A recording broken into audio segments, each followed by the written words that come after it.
Hello, everybody. Sorry for the late start. I just wanted to double check to see if everything looked good internet-wise, and it seems to. I guess we're just waiting for a sound check. Hopefully the sound is okay, because every once in a while there's a weird robotic thing that kicks in with no idea what causes it, because it goes away randomly.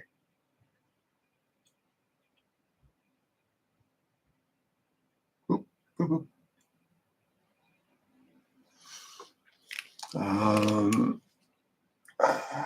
I hope I got chat turned on. I know I put it to subscribers last time because of the subject matter. All right, so today's book is one I really can't show much on YouTube because it's art from Playboy. It's Leroy Neiman Femlin. The cover should be safe because it's online everywhere.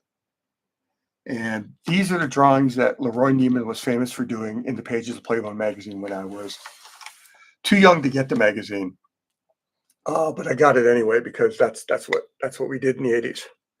We got our dirty magazines by hook or by crook or bribing an 18-year-old. And I've said in interviews, I think you can see the stylistic influence, not in terms of like my drawing ability, but style. Dark haired, shoulder or arm length gloves, not the hose because I did fishnet for the witches, but these were the inspiration for how I decided to draw the witches. So these little simple brush drawings that he'd do. This was clearly the safest, probably the safest Femlin in the book. Were it. This is I swapped in fishnet gloves for the black gloves here. Pretty much all the witches have dark hair. And those were the initial inspirations. You can see the initial sketches. And I think he basically, I think Hugh Hefner just the idea of just putting out like a whole bunch of nudes in the book. So I was looking for this book. It was out of print. I didn't even know the book existed until I was looking for examples of Femlins to show people when I talked about it. All right, sounds good. Thank you so much, Anson. So linked in my description of the video is Labyrinth books, and they had it in, and I ordered it immediately. As soon as I saw it, I had to order it. So that's the book. I can't really dwell on it because I don't want to get my video demonetized, even though I'm not earning anything, but eventually I might some days. So what we're doing today is going to be either I was going to continue the World War Hulk, or sorry, Planet Hulk drawing I started for a stream that kind of got aborted because of all technical issues last night. But I was talking to one of you guys elsewhere, and I said, your choice, Thor or Hulk, because I'm up for drawing either.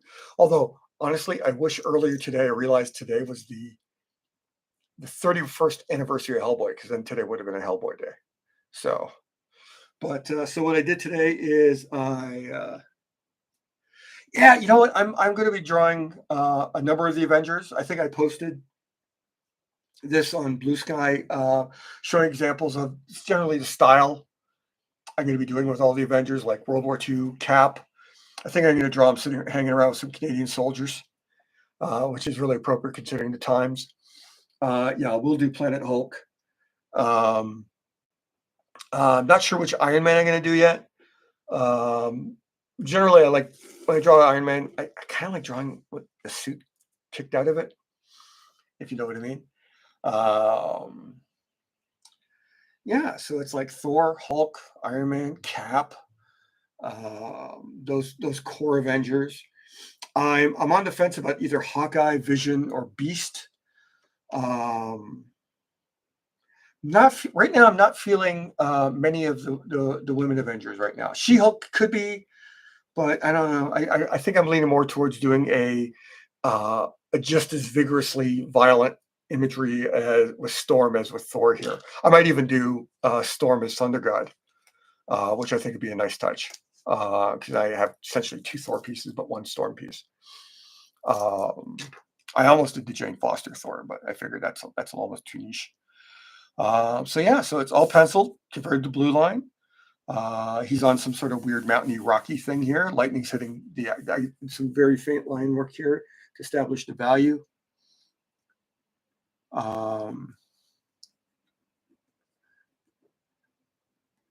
And so when I do white paint for the lightning effects going around the whole hammer here,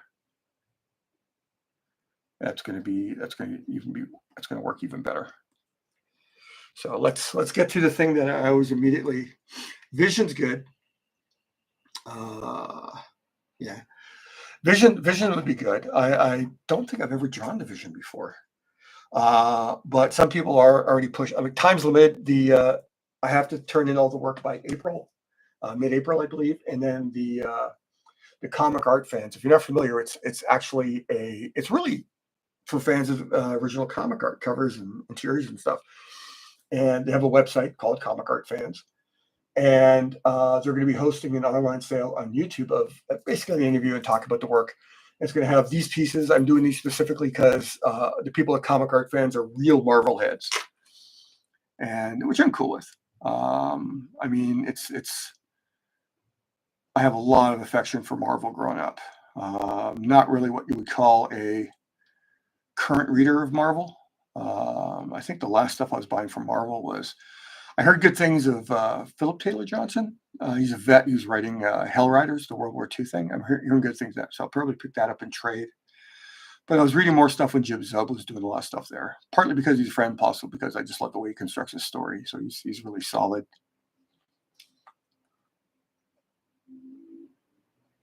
So Marvel's a bit of a hard sell on me now. Like, I did like the Agents of X. I enjoyed it even more deliciously when it turned out that Rob Liefeld lost his shit when he didn't get the X-Men relaunch that he thought he had in the bag. So, poor Rob. It's easy to beat up on Rob, but he deserves it. So, and you know what? He's got, I gotta say, every time Eric Larson steps up for him, I gotta respect Eric more because he is like super loyal. I think it's unfair of me to suggest that perhaps it's unreasonable amount of loyalty, because I mean, we know he helped vote Liefeld out back in the day because Liefeld was just toxic for the entire Image experiment. But you can only do what you can do.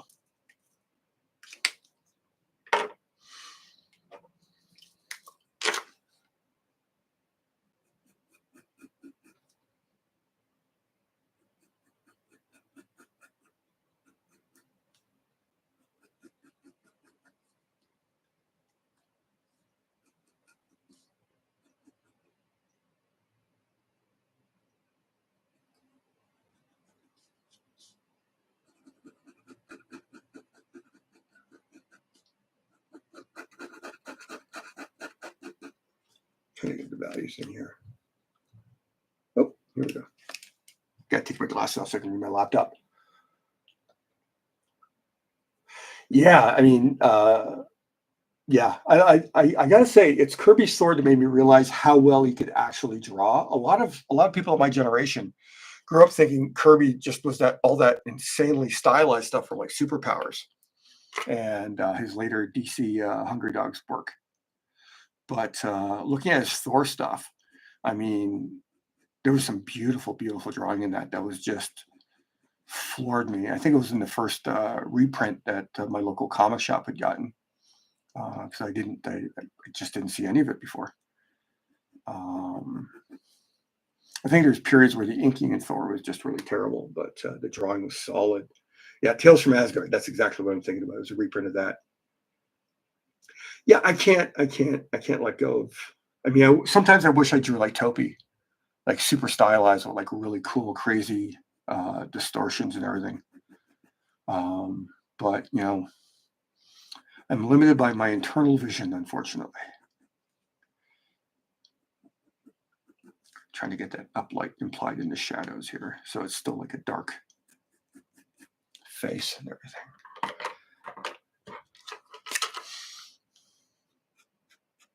Now, this is a 0.1 Rotring Tiki liquid ink felt tip marker. See if we can get that. No, it's not getting in focus. Maybe if I do that. Super fine. Problem with the super fine ones is the fill tip fades back into the barrel before the pen's out of ink. And this is the 005 uh, Oto graphic liner, which is essentially a ballpoint tech pen. And this gives me the finest line that I can find that reproduces. This gives me the next finest line that reproduces, but it also flexes a bit more so I can get more organic shapes out of it. So using that for things like hair is pretty important. So I can get the idea that the hair is like being blown into shadow here.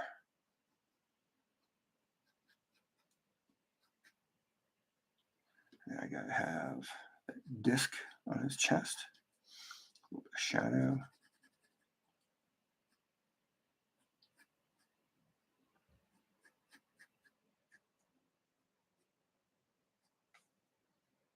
And then there's the cape.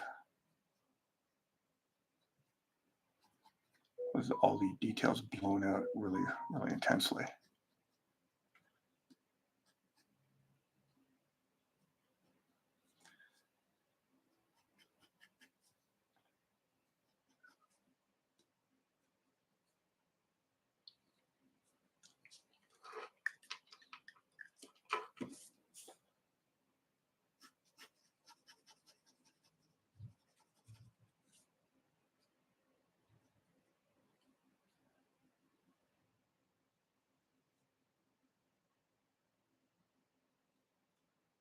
Probably gonna go back and put like little dots for his eyes too. I get him to pop a bit more.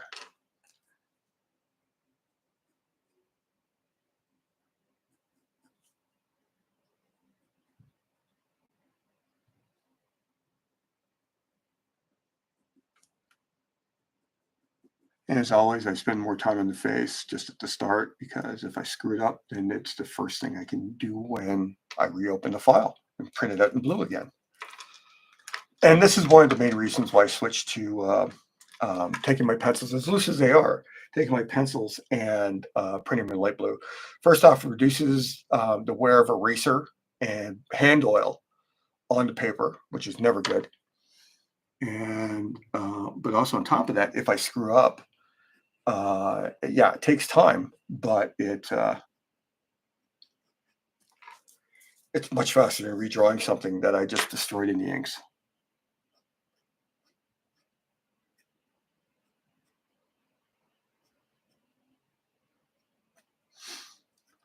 The thing I like about Coipel's design, which is what I'm referencing here, is it really, really harkens back to Simonson's take in terms of proportions, while still feeling completely like Olivier's work.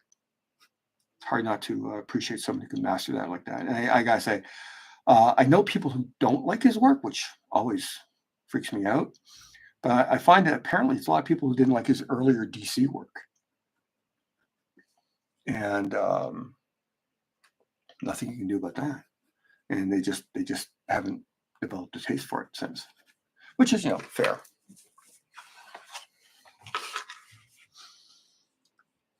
Just gotta have this belt come across, but put this down here. So this is gotta go across,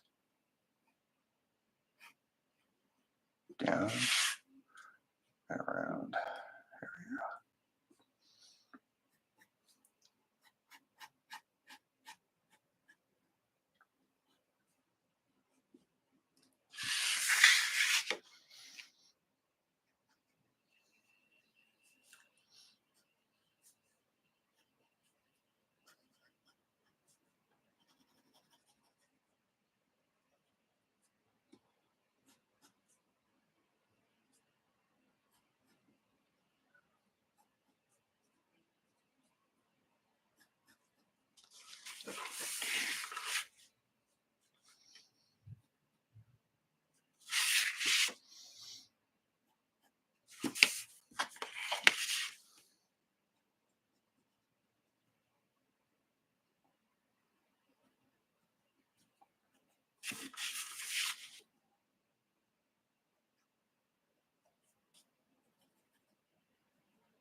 That.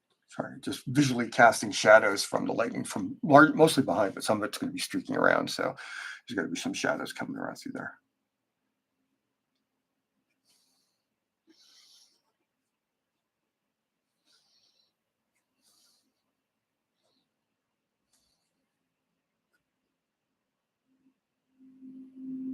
Interesting piping that goes through the new costume. I'm doing it largely from memory at this point. I did look at some stuff earlier to make sure, but can't be a slave to the design. I mean, everyone's got a different pair of jeans they wear sometimes.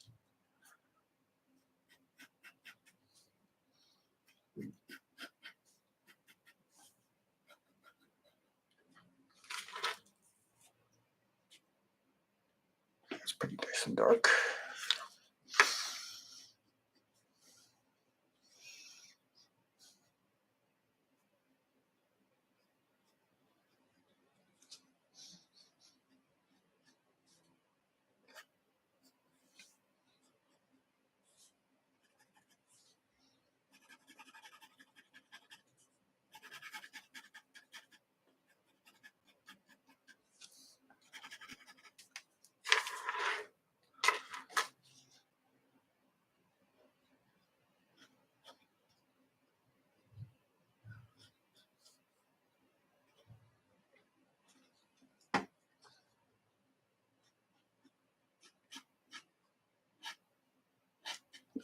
See if there's anything. Yeah, he really. Yeah. And those knee pads. I mean, you can see here. I'm definitely going to try and do him justice. So. Yeah, I think this. Let's do it like that.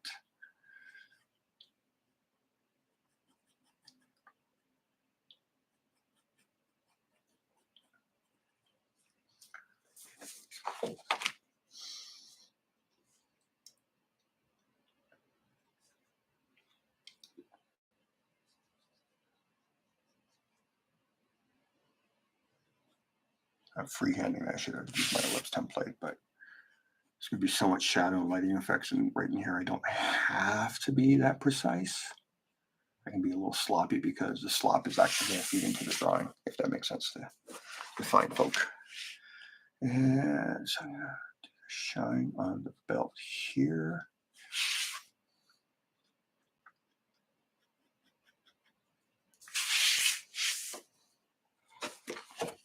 This one should be lying a lot more on an angle like this one.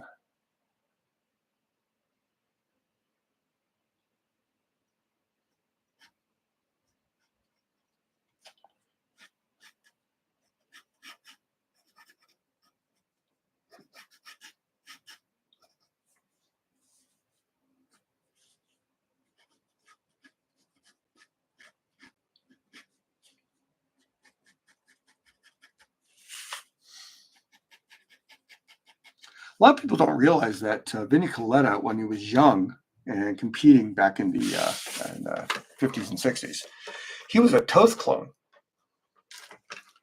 If you look up early Vinnie Coletta work for like the same comics companies that Toth was, I mean, he was aping Toth in a serious way, and he wasn't bad. He wasn't bad. So he's a lot of people who like crap on Coletta now is based on like his end of career work where he was literally just cashing a paycheck because his rates never went up. No one's did really, right?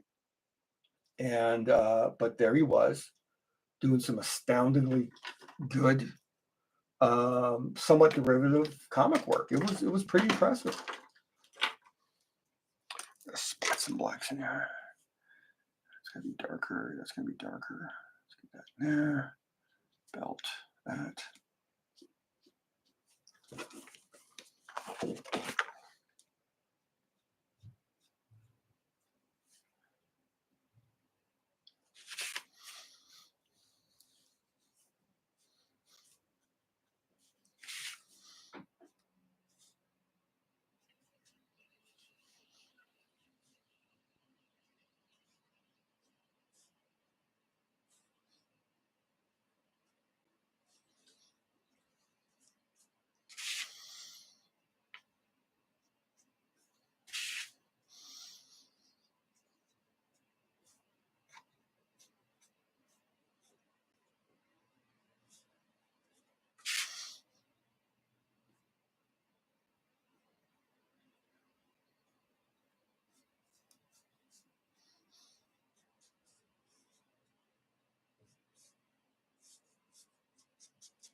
I'm is Mortal Thor good?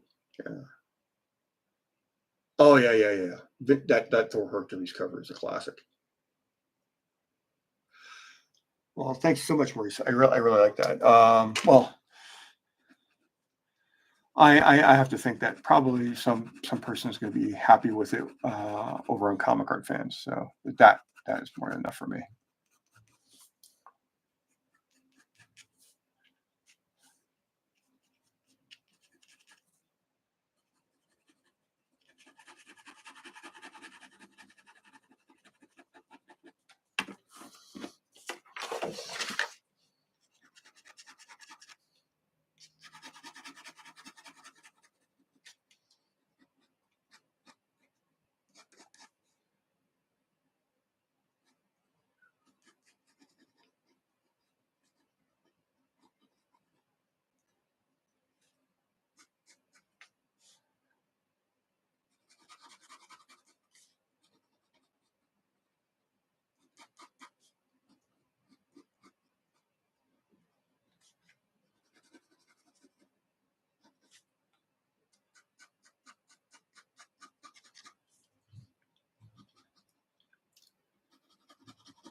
And if anyone's wondering why I'm still not doing dances any of the time, I decided to a lot of my ideas and all the ideas I came up with ended up being somewhat derivative of some of the better covers that were done for the books, which was, I guess flattering in the sense that, I stole ideas from great people unconsciously. But it's not great in terms of like coming up with a good commission I feel confident putting online, and someone goes, "Oh, you ripped off this Tom Canty cover," who's also one of my favorite fantasy book covers from the 80s.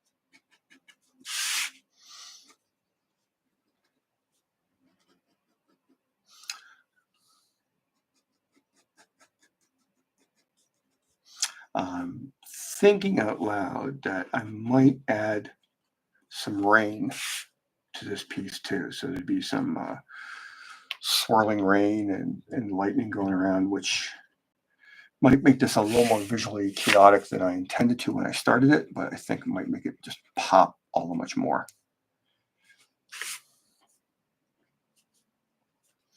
And yes, I'm working as fast as I can to show you guys as much of this piece as possible in one session. So next week I can either finally jump onto Dances into Time or do one of the other pieces.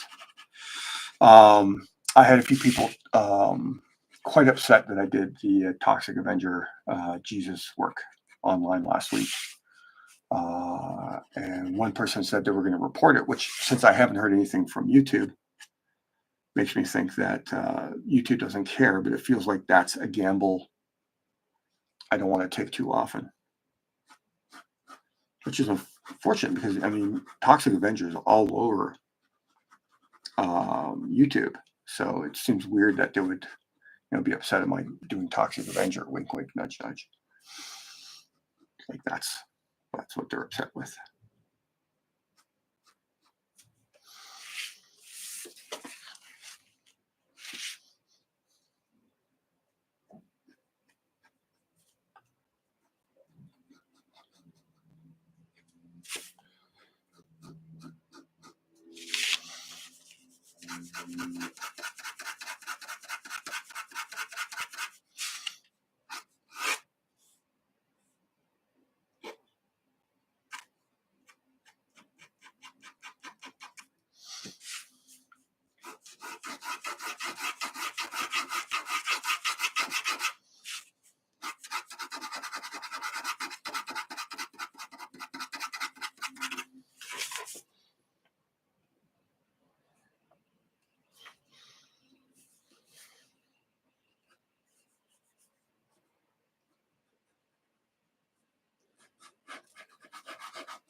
a 0-1 for this.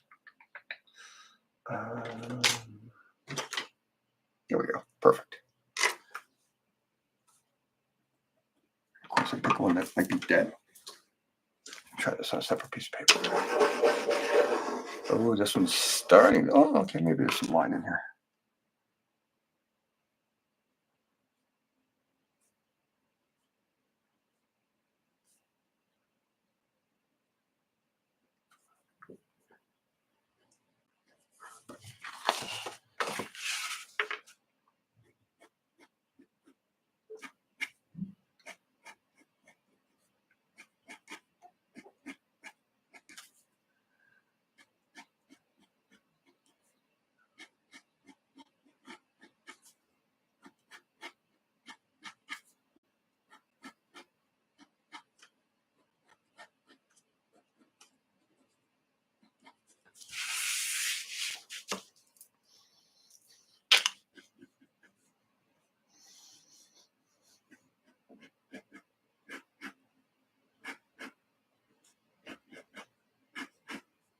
So I can see the ink lines on top of the brushwork I just did. And so that's the reason I did the brushwork instead of just a lot of line work, is so I can see the difference in the ink. It won't show up when anyone's just looking at the whole piece.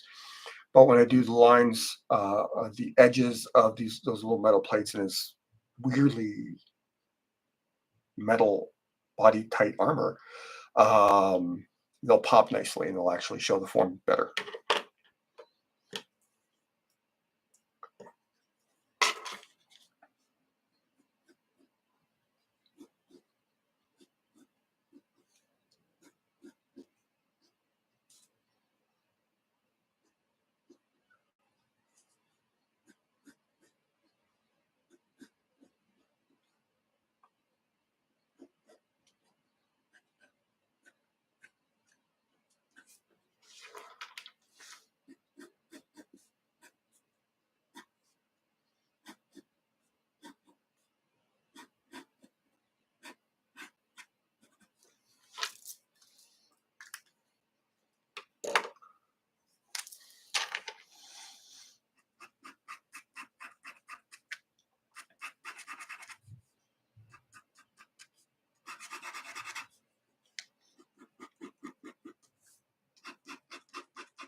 I'm working right at the bottom edge of what you can see. Okay. Let me do that arm.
Maurice, actually, the thing I've been putting out for a bit because I'm not happy with any of the compositional ideas I got is actually a Moorcock book, Dancers at the End of Time. That's an Anson Patreon commission, actually. He's being incredibly patient while I mean, I could have just drawn them dancing, which, I still might end up doing a variation on that because it's so evocative of the title, and they do that. But I'm just trying to come up with something that is feels like it comes more from me and as inspired by Moorcock. Because as I correctly guessed, I'm a big Moorcock fan. I think we actually talked about it a few times. We even talked about the Elric adaptations coming out of Europe right now, which are actually quite excellent. How are we doing time wise? Oh, we're doing not too bad. I got about another 45 minutes. Deciding what I'm going to do.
Lightning is going to be coming from here. So light will be hitting the top edges of the cape as it billows in front of him. I'm going to have to strengthen it.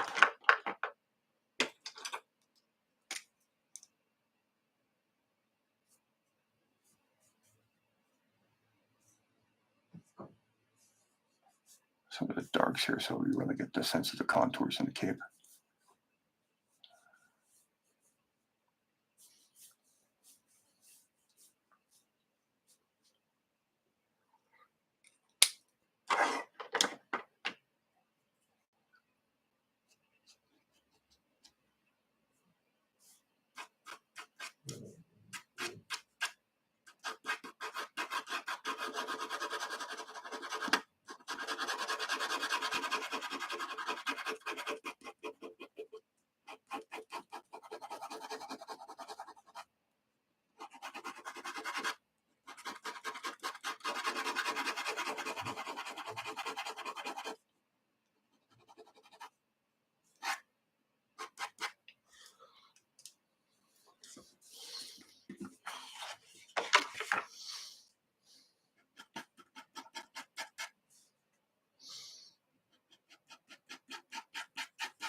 Oh, more comments here.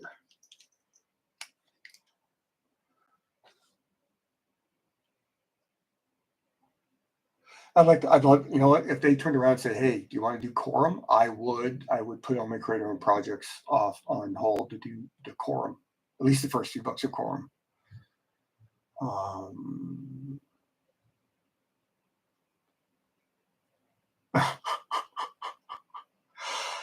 I love this is a weird thing. So I love Barry Windsor Smith's '90s works and his '80s X-Men work. That stuff was just he transcended himself there because having just gone through the studio again, he really was the weakest of the four.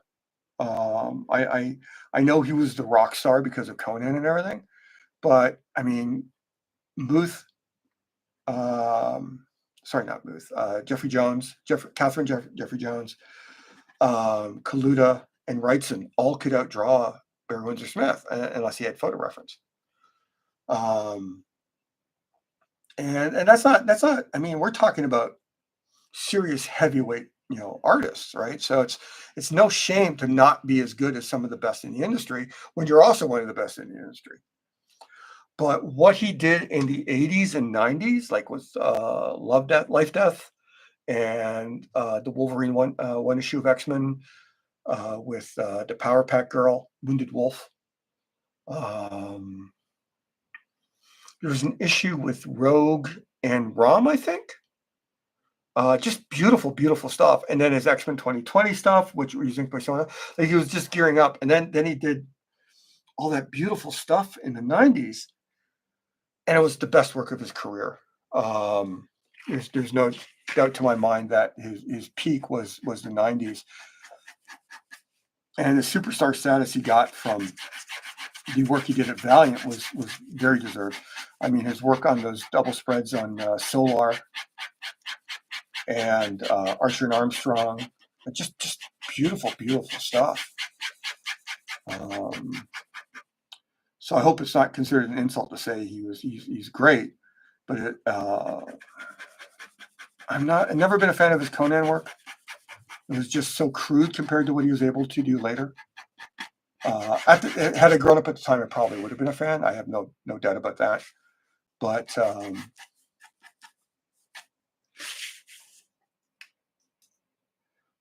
yeah, Barry Windsor Smith, complicated fellow. Oh God, should I hurt your buzz?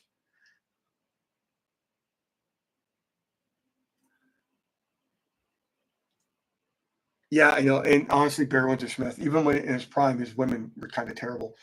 Um, Monsters is I kind of want to paraphrase Eric Larson's comment on it. It's a 300 plus page book, but he'd been working on it for over 30 years. So all he had to do was 10 pages a year, which is not what Windsor Smith did. I mean, he drew, I think after his first stroke, he drew the last 100 pages or so, and you can see it. And I think there's a bit of a disservice in Monsters where they don't explicitly say where he or his assistants had to take over and finish the work for him because his capabilities were gone. It's heartbreaking. I mean, it's heartbreaking. It's also kind of terrifying because I might hit that someday soon. I mean, I'm 57, which is part of the reason why I'm pushing to do my own create your own stuff so much. But yeah, I think Monsters is 2/3 of an amazing book. You can actually see where at some point in the book he actually looks like back when Dave Sim was copying Barry Windsor Smith. Um, but that first 200 pages of that book are just beyond masterful. I mean, there was a part of me that when I went through it entirely and I saw you didn't really know how to end the story in a satisfactory manner, at least to me as a reader. He didn't really pay off the character in any sort of way, um, with any sort of narrative cohesion. Um, but some of his decisions in terms of layout, storytelling, lettering, character placement, pacing in the first part of the book are just astounding. But later, far too far into the book, he started adding characters and stuff because he didn't know what he was doing. And that, again, that's not necessarily a terrible thing. That's just work without planning. So that's the hard thing about Monsters. It's like there was a part of me that kind of almost wanted out of frustration, seeing how much he degraded by the end, to throw it out. But I realized, you know what, it is a mark of a huge portion of his career, and it shows him at his peak and what he was still capable to do when he was far from his peak. So I think it is, at the end of all things, I think it's a fitting tribute to the legacy that this man has. And I hope Fantagraphics keeps it in print forever. Because that first 2/3 of the book are beyond worth studying as a creative.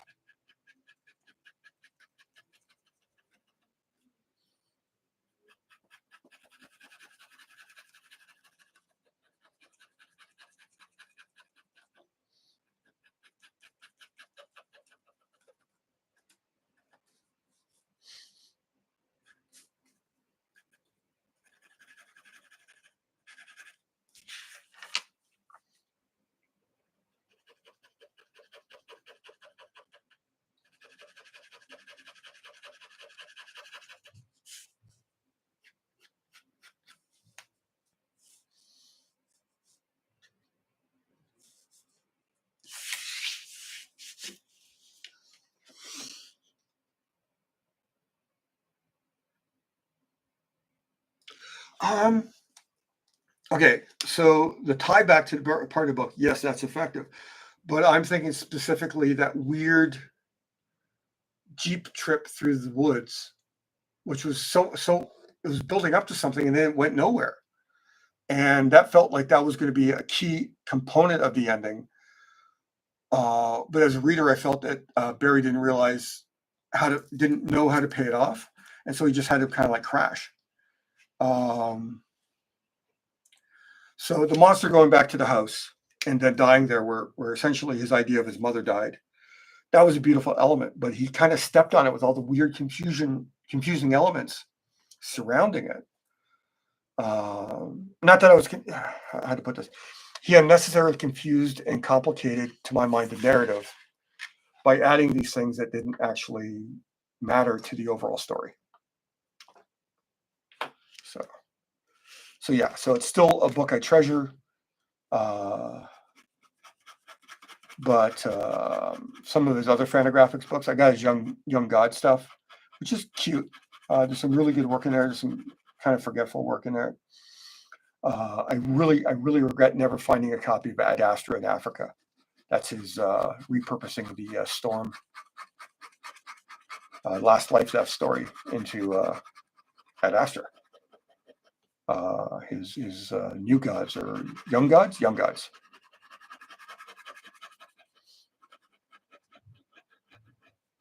So that looked beautiful. I had a friend who had it, so I got to look through it. But it's like I've been looking for a while now. It's like $300-400. I'm like, yeah, I don't like it that much. Maybe if I win the lottery, I'll like it that much again.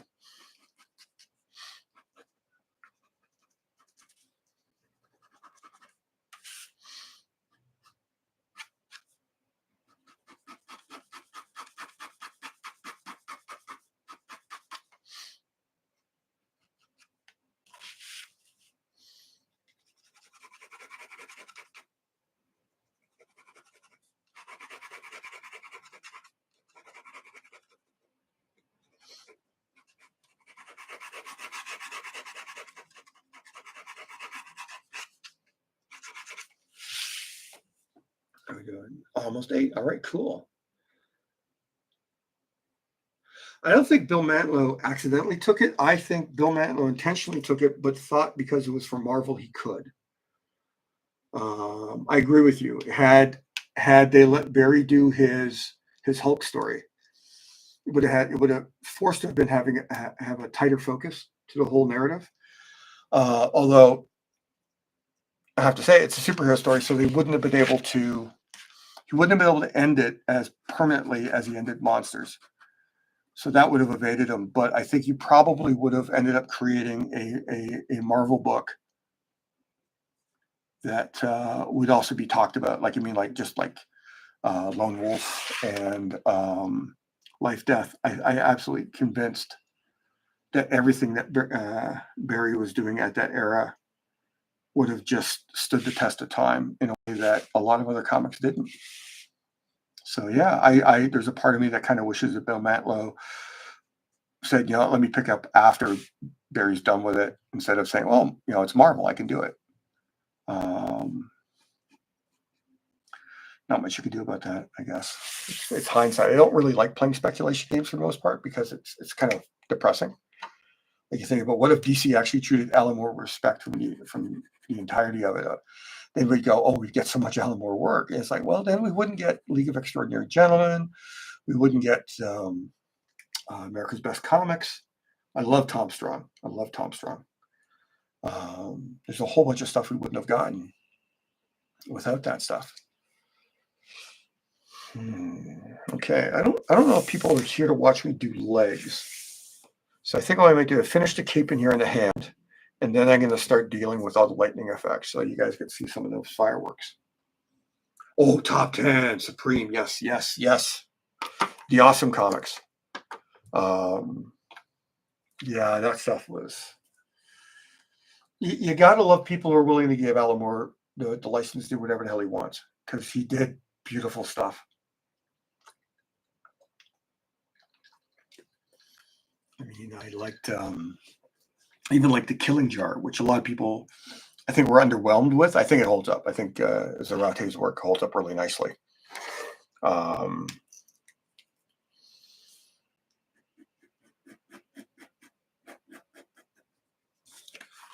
Looking in the mirror so I can actually get a sense of how the silhouette's holding up. Okay, I think it's holding up okay.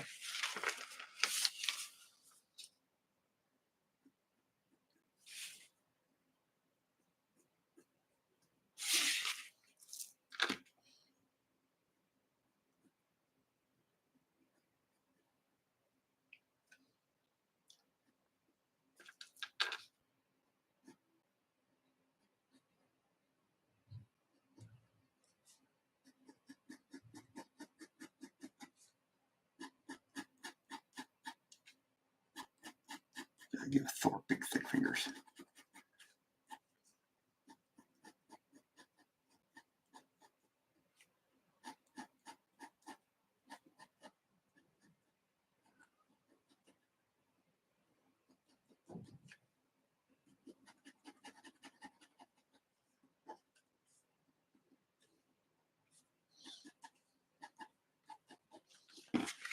So I should also mention, this might possibly be out of the price range of a lot of people who'd like to buy this piece, because comic art fans is a pretty robust environment.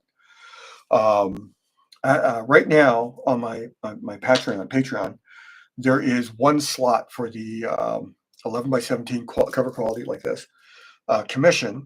So what you do is you sign up at the $35 level, and at the end of the year, you get 11x17 cover quality commission. One guy actually got lucky, and I stepped up the pen and ink drawing that I was going to do on red paper into an actual painting, the Darth Vader piece that I posted a while ago.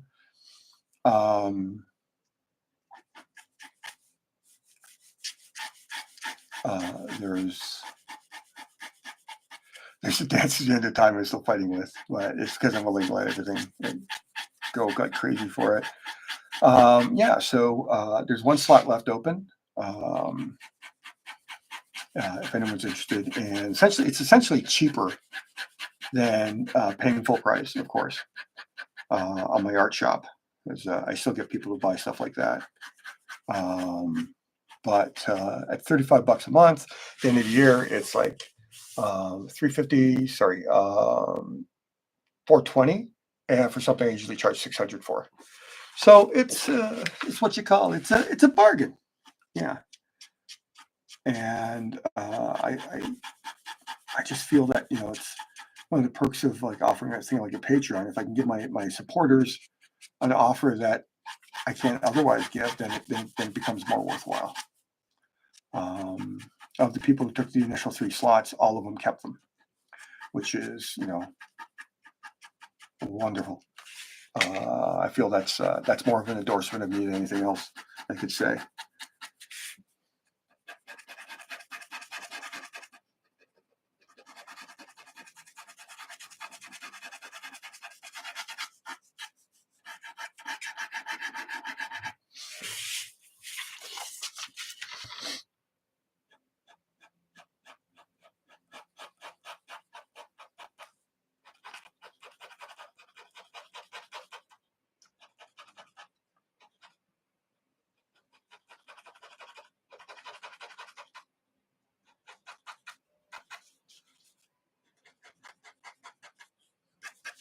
Yeah, you gotta make sure it's on camera.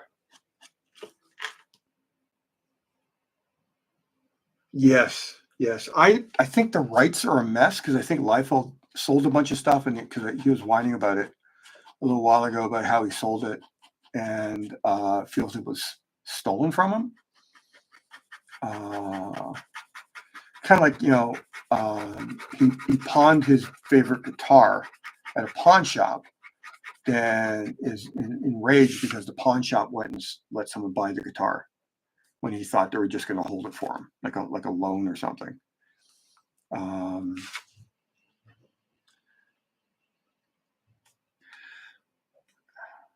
I don't really enjoy talking bad about Liefeld, but he makes it easy.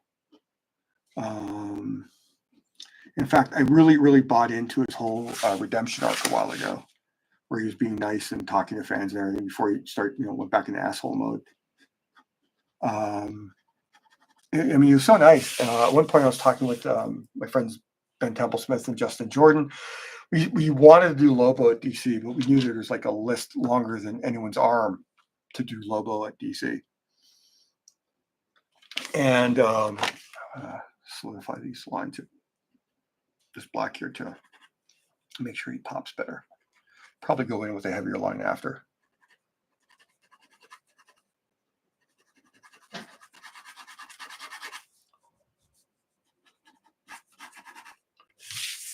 It's almost done, isn't it? There's going to be white paint effects at the end of all this anyway. Yeah, so I think someone else has the rights to all that stuff, so no one can reprint it unless they're willing to pay a particularly tight amount of money.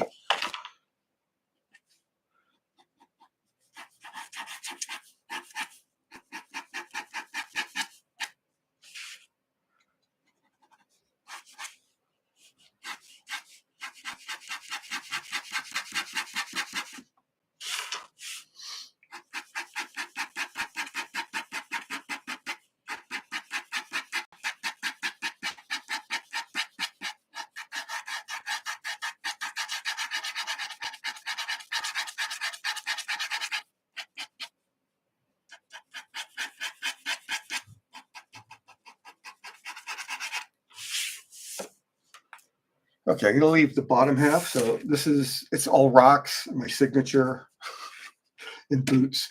I figured that's the least sexy thing to draw. So I'm going to start with suggesting the lightning. So to do that properly, I have to start defining the darkest areas of dark, which might get, if I do the rain thing, like I was thinking of doing,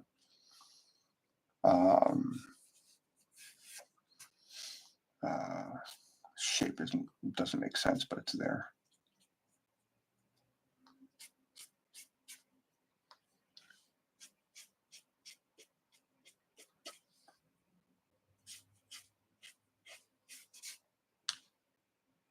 I should push this up a bit so we can actually just get the whole top of the page in there. Scritchy goodness. I love my scritchiness. I am the scritchy scratchiest of scritchy scratchers. Not true. In drawing Toxic Avenger, I am humbled by that artist's dedication to scritchy scratchy. He is a master. And for some reason, I was just looking at his work earlier again today because I'm working on Toxic Avenger, Jesus One Shot. But and his name, I've been a fan of his work since I think I first saw him at Marvel, like doing maybe Punisher. And I loved his work. Not Frank Turan, but this guy. Shit. My Toxic comics are in the other room because I was rereading them. Shoot, I'm not gonna. I want to just keep working away on this. But he's like one of the masters of scritchy scratchy. He's good. And he's perfect for Toxic Avenger. He's much grosser than I am on Toxic Avenger, which is, I wish I could be that gross. I aspire to being that gross. Black there.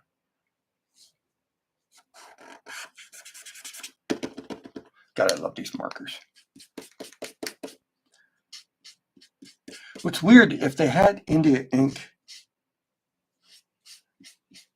They have acrylic markers, but this is well, similar to it, but it goes down better than all the liquid ink markers I've tried in black. A lot of them are like strangely glossy and hard to work over, but they're also compatible with these Sharpies. I love these Sharpies. Big, fat Sharpie black. So I can do a second coat of black right on top of the Posca black, and it just goes out so flat and smooth. Just makes everything so beautifully dark. So any white I put on top of this just pops. And it's like it's really, really.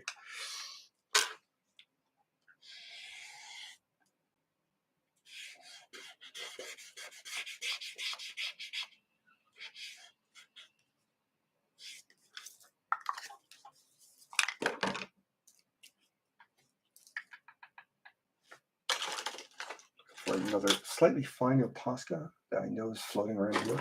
No, that's I recently discovered that you should always store your markers horizontally. You have them like just throwing like pen holders for like forever. And that's apparently it shortens the life of markers, which is good to know. But that means I don't have horizontal pen holders, so I'm in the market for them. So if you know a place that sells them, I'm all ears. I'd love to be able to just reach into like, it's like if you've ever been to an art supply store and they have all the pencils and pens in like those horizontal racks for shopping, something like that would be perfect.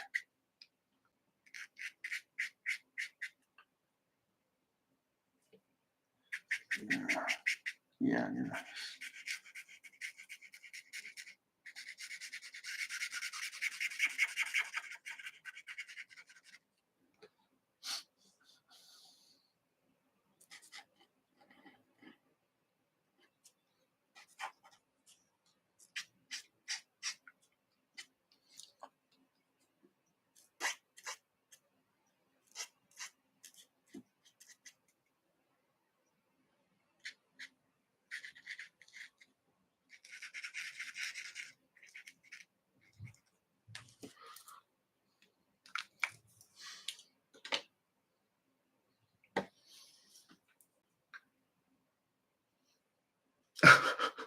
I love I love the materials. I love the tools. There's nothing more exciting to me than going into an art supply store and finding new things to play with. It's just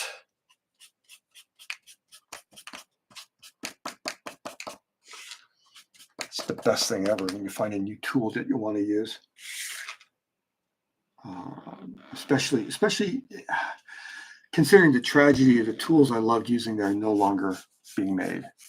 That's the hardest part about being an artist sometimes is you go, oh, I love this pen, and then you find out, oh, they don't make it anymore. Well, that sucks.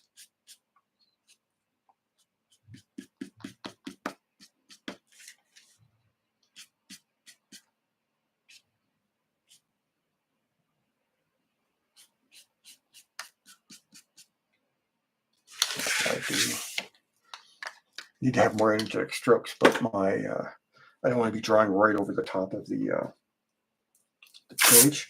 I don't mind going outside the border for these pieces, but I don't want to be grotesquely bad about it. So a little bit of painter's tape. And pick up the Posca again. Pick up the Posca.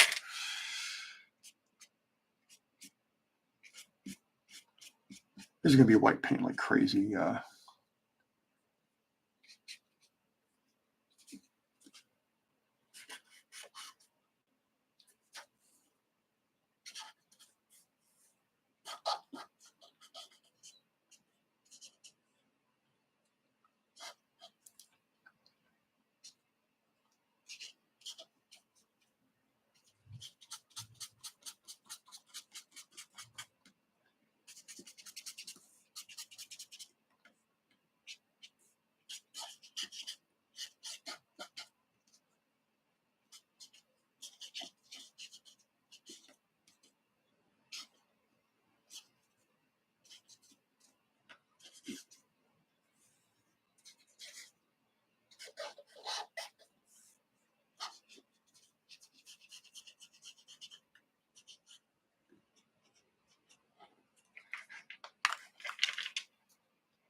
hopefully it gets an indication of how the lightning is going to work.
Yeah, that's what I do with my fountain pens too. Although I don't have quality, I just keep meaning to. I keep forgetting to go to that Wonder Pens place in Toronto.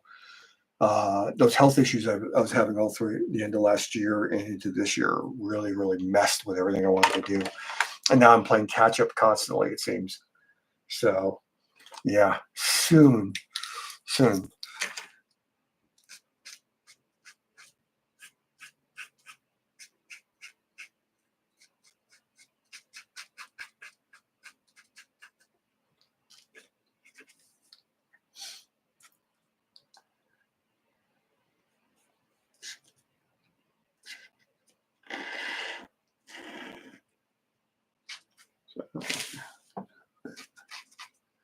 I think that gives an idea of the intensity of the lightning. So there's going to be like white coming out. There's going to be more lightning wrapping around everything. Um, More line work here, like this.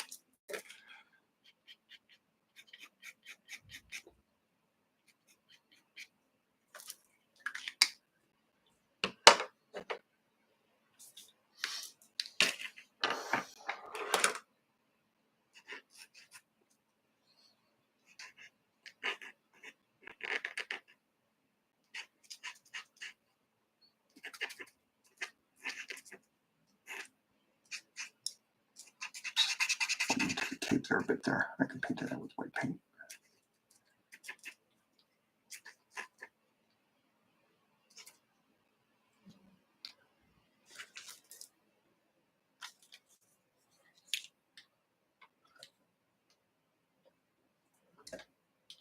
All right, 8:15. All right, that's pretty good. Now the question is, do I want to see? I'm not quite ready to start white paint effects, but I could start showing a few of them just to give you an idea, like the type of stuff I'm going to be doing.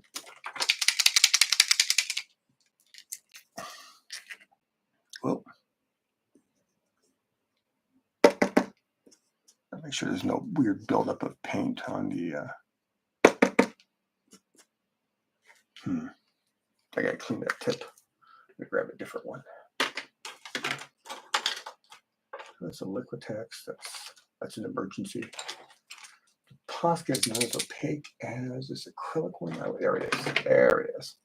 These stupid cheap ones I got on Amazon like a year or two ago.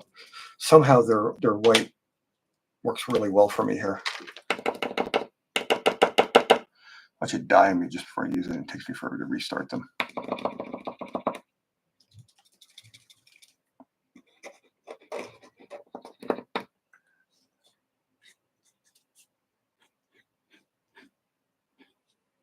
Just a little bit of white line work on there.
So I don't know if you can see those little details in there.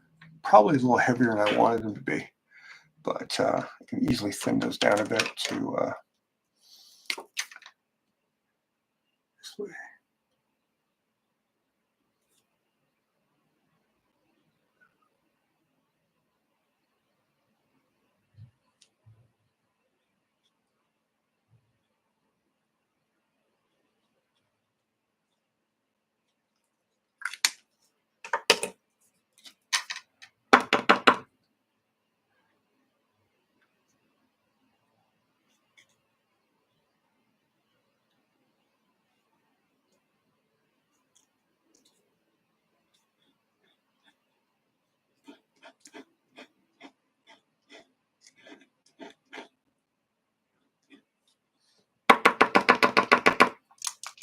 Gotta get that paint to flow. Oop, too much. It's either not, it's everything. Never enough or too much. You know what I mean?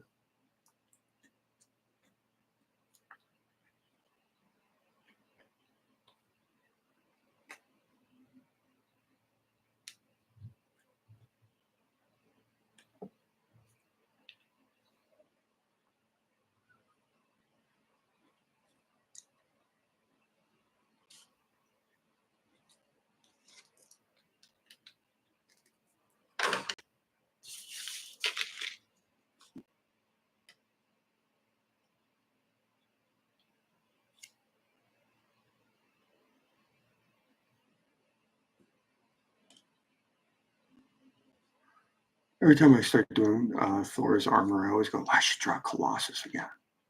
He's fun to draw.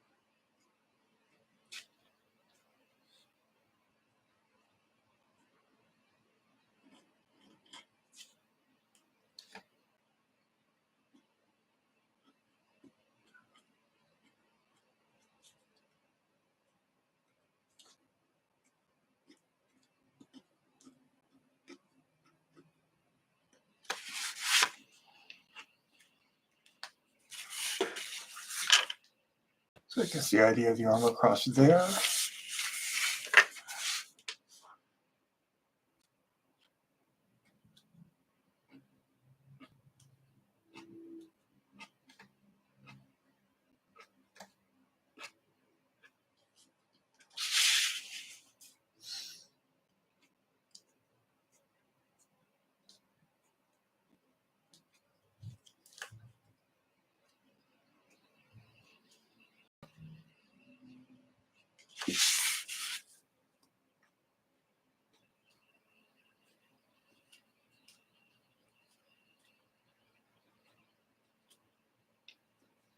Yeah, well, it looks better when it's more broken up than I did on the arm. I'll go back and touch that up with the ink.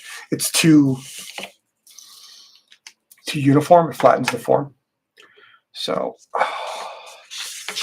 yeah, put the highlights only where they could exist. And that'll make them feel a little bit more real, if that makes sense.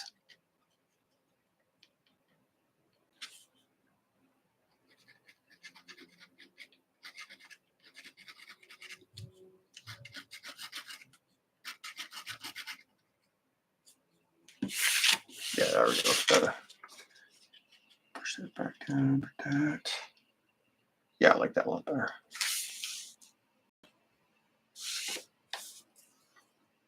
Oh, the other thing I got to do is I wanted to go back in and highlight the fingers.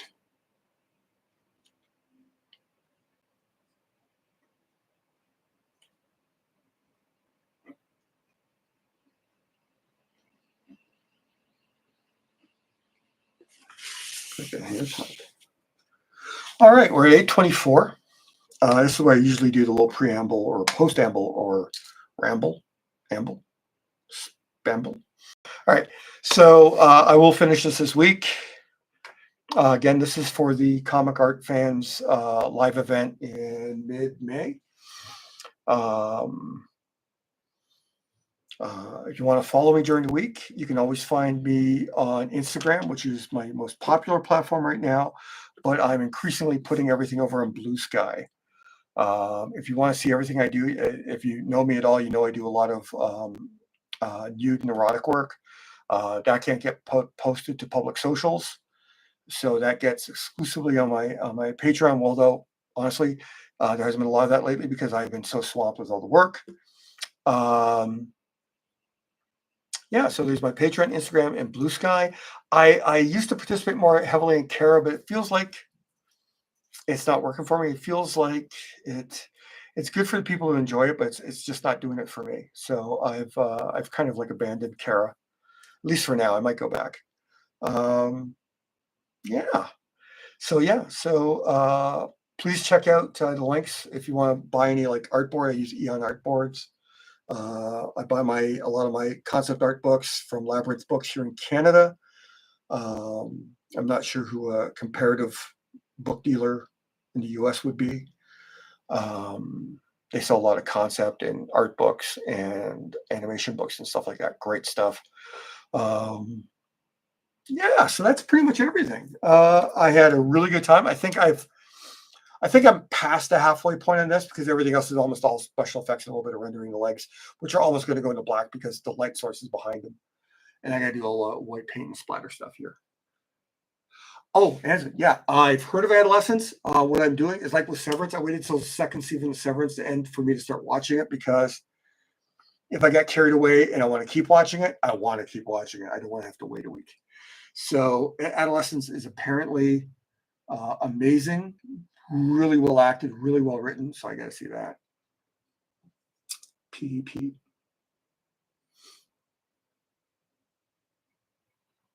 I need some George Bridgman. Are you joking, PD? I started with Bridgman. I'm not sure what your suggestion is. I'm going to assume it's not an insult and you're trying to help out there, but I taught anatomy. I use Bridgman to teach anatomy. If you think I'm sucked, that's one thing. That's fine. But that's a weird observation. Yeah. So just a weird thing to see at the end of a stream where I just finished drawing shit. Yeah, Bridgman. If you're learning to draw, Bridgman's good. So's Ham. So's Loomis. So's Hampton's. Bunch of great books. I could do a whole session on the books I learned from. There's a brilliant, ginormic anatomy book from Germany called Die Gestalt des Menschen by Gottfried Bamas. And it's available in English now. It's a very expensive, like 400-page book, but it's possibly the best book anatomy I've ever seen. All right, everyone, you have an amazing week, and hopefully I'll see you all next Sunday at 7. Have a good night.